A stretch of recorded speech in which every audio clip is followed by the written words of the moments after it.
Hello 12th student 12th கெமிஸ்ட்ரியில் நீங்கள் centre marks score பண்ண ஒரு எண்ணம் இருக்கா? உங்களுக்காக ஆல்ரெடி இம்பார்ட்டன்ட் கொஸ்டின்லாம் போட்டோம். இப்போ அதுக்கான ஆன்சர் கீ தான் பார்க்க போகிறோம். சாப்டர் 1லேருந்து சாப்டர் 15 வரைக்கும் இம்பார்ட்டண்டான 2 மார்க் 3 மார்க் 5 மார்க்கோட வித் ஆன்சரோட கொடுத்துருக்கோம். அடிஷனல் கொஸ்டின் என்னென்னு கேட்பாங்க அப்படின்னு சொல்லிட்டு. ஸோ இதில் இருக்கிற கொஸ்டின் எதையும் ஸ்கிப் பண்ணிடாதீங்க. இதில் இருக்கிற கொஸ்டின் ஆன்சரை படித்தாலே நீங்கள் நல்ல மார்க் ஸ்கோர் பண்ணலாம். நீங்கள் வந்து பார்த்தோன்னா இது யூடியூப்பில் போனீங்கன்னா அதோட டிஸ்கிரிப்ஷன் லிங்க்கில் பிடிஎஃப் வைக்கிறேன், நீங்கள் டவுன் பண்ணிங்க. இல்லை வாட்ஸ்அப் சேனல் இருந்தீங்கன்னா அதோட லிங்க் அனுப்புகிறேன், நீங்கள் வந்து பார்த்தோன்னா படிச்சிங்க.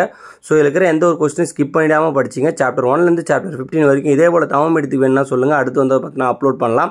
மறக்காம சேனலை ஃபாலோ பண்ணாதவங்க ஃபாலோ பண்ணி வச்சிங்க. இன்ஸ்டாகிராமில் யூடியூப்பில் சப்ஸ்கிரைப் பண்ணாதவங்க சப்ஸ்கிரைப் பண்ணி வச்சிங்க. இதே போல் மேலும் வந்து பார்த்தீங்கன்னா எல்லா சப்ஜெக்ட்டுக்கு இம்பார்ட்டன்ட் கொஸ்டின் வேணால் நம்ம சேனலில் சப்ஸ்கிரைப் பண்ணி வச்சிங்க. தேங்க்யூ. ரெகுலராக வீடியோ பாருங்கள்.